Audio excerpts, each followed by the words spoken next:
ডোমের ছেলে বলে স্কুলে যাবে না, এ কোন সমাজে আমরা থাকছি? আধুনিকতার যুগেও মধ্যযুগীয় ভাবনা আমাদের। তাহলে কি আমরা আধুনিকতার নামে পিছিয়ে পড়ছি? উঠছে প্রশ্ন। চরম অস্বাস্থ্যকর পরিবেশে বড় হচ্ছে দুই শিশু। স্কুলে যেতে মানা, এমনটাই অভিযোগ তার মা বাবার। কারণ তারা মরা পোড়ায়, ডোমের কাজ করে, তাদের পাশে কেউ বসে না, এমনকি মিড ডে মিল পর্যন্ত খায় না। ওই শিশুদের মায়ের অভিযোগ, আমরা মরা পোড়াই, তাই আমাদেরকে কোনো স্কুলেই ভর্তি নিতে চায় না। স্কুলের মিড ডে মিল খেয়ে যেটুকু পেট ভরতো, তাতে কিছুটা হলেও আহারের ব্যবস্থা হতো। বর্তমানে খুব সঙ্গীন অবস্থা তাদের।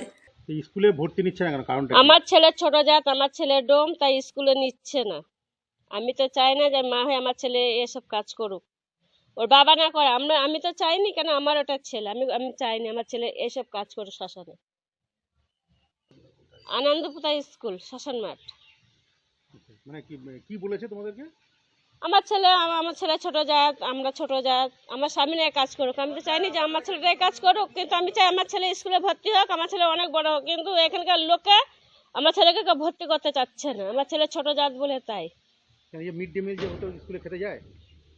না, কেন? তো পাহাড়পুরে, ওখান থেকে আমার ছেলেকে ট্রান্সফার করেছে, আমরা এখানে চলে এসেছি শ্মশানে। আমার ছেলে এখন বলতে চাই, মা আমি ওখানে যাবো না, আমি এই সামনেই থাকবো। কিন্তু এখানকার লোকে নিতে যাচ্ছে না। ওর নাম আছে ফাটো মাস্টার। ফাটো মাস্টার এই কথা বলেছে। ছোট মাসের নাম কি? আশিস আশিস কি? হালদার, পৌরসভার মেম্বার?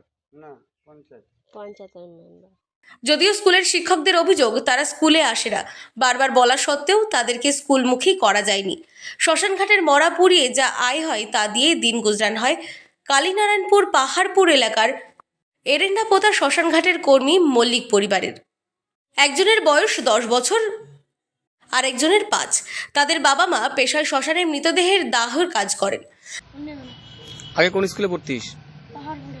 সেখানে পড়তিস? তাহলে এখানে কেন না করছে কেন? ডোম বলে মনে নেবে না। কি নাম তোর? সোম মল্লিক, তোর ভাইয়ের নাম? সররঞ্জিত মল্লিক। জানা যায়, আগে পাহাড়পুর প্রাইমারি বিদ্যালয়ে তাদের 2 ছেলে পড়াশোনা করত। সেই প্রাইমারি স্কুলেই পড়াশোনা করত তারা। শিশুদের পরিবার যেহেতু ডোমের কাজ করতেন, সেহেতু ওদের পাশে কেউ বসতো না, পাশাপাশি কটূক্তি করত এবং মিড ডে মিল খাওয়া বন্ধ করে দেয় এলাকার অন্য শিশুরা।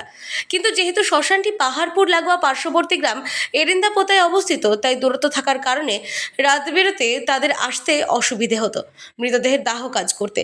সেই কারণে পাহাড়পুর থেকে এরেন্দাপোতা শ্মশানে চলে এসেছেন পরিবার নিয়ে। শ্মশানের ভেতরেই রয়েছে একটি বীরনগর। পৌরসভার পক্ষ থেকে সরকারি আবাসন, সেখানেই থাকেন তারা। পাশেই যে বিদ্যালয় রয়েছে, সেই বিদ্যালয়ে ভর্তির জন্য বলা হলেও তাদের আজকে নেব কালকে নেব বলে দায় সেরেছেন তারা। এ বিষয়ে পাহাড়পুর বিদ্যালয়ের দাবি, এখনও বিদ্যালয়ের নাম রয়েছে, তবে বিদ্যালয়ে আসে না। বিদ্যালয়ের তরফ থেকে জানানো হয়, তারা যদি বিদ্যালয়ে আসতে চায় আসতে পারে, কারোর কোনো সমস্যা নেই। এছাড়া তারা যদি অন্য বিদ্যালয়ে পড়তে চান, তাহলে আমাদের বিদ্যালয়ের পক্ষ থেকে যা যা করণীয় তারা যোগাযোগ করলে তাদেরকে দিয়ে দেওয়া হবে। তবে এরেন্দাপোতা বিদ্যালয়ের দাবি, সরকারি নিয়ম অনুযায়ী তাদেরকে টিসি সার্টিফিকেট নিয়ে এলে তাদেরকে আমরা ভর্তি নেব। এর আগেও এসেছিল, আমরা ওদেরকে বলে দিয়েছি, তারপর আর যোগাযোগ করেনি। তবে এ বিষয়ে স্থানীয় পঞ্চায়েত সদস্য বলেন, এ বিষয়ে কেউ আমাদেরকে কিছু জানাননি, তবে আমি তাদের সাথে কথা বলবো এবং তাদের ভর্তির ব্যবস্থা করে দেব। আমার স্কুলে সেরকম কোনো সমস্যা নেই। আমি ফেব্রুয়ারি 1 তারিখে এখানে জয়েন করেছি, তারপর থেকে বাচ্চাগুলো খোঁজ করছি, কিন্তু তাদের কোনো টেস্ট পাইনি। তবে কেউ যদি বাচ্চাগুলো খুঁজে পায়, আমার স্কুলে যায়, তাহলে আমি খুব উপকৃত হই, ভালো লাগে আমার যে সব বাচ্চাগুলোকে পাচ্ছি। শেখাতে পারছি না, এটা আমার কাছে খুব কষ্টের। কিন্তু পরিবার থেকে এটা বলা হচ্ছে যে ওদেরকে কোনো স্কুলেই নাকি জায়গা দেওয়া হচ্ছে না। যেহেতু পরিবার তো আমার এখানে আসেনি কখনো, বা আমি জানিও না কোথায় আছে।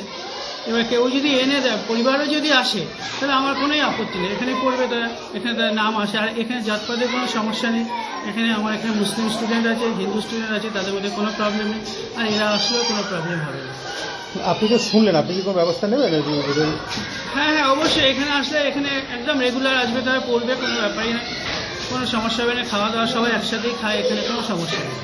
তবে এ বিষয়ে হবিবপুর বিডিও বলেন, আমরা বিষয়টি খোঁজ নিচ্ছি, তবে এদের লেখাপড়ার যদি কোনো রকম সমস্যা হয়, তবে সরকারি হোমে তাদের পড়াশোনার ব্যবস্থা করা হবে।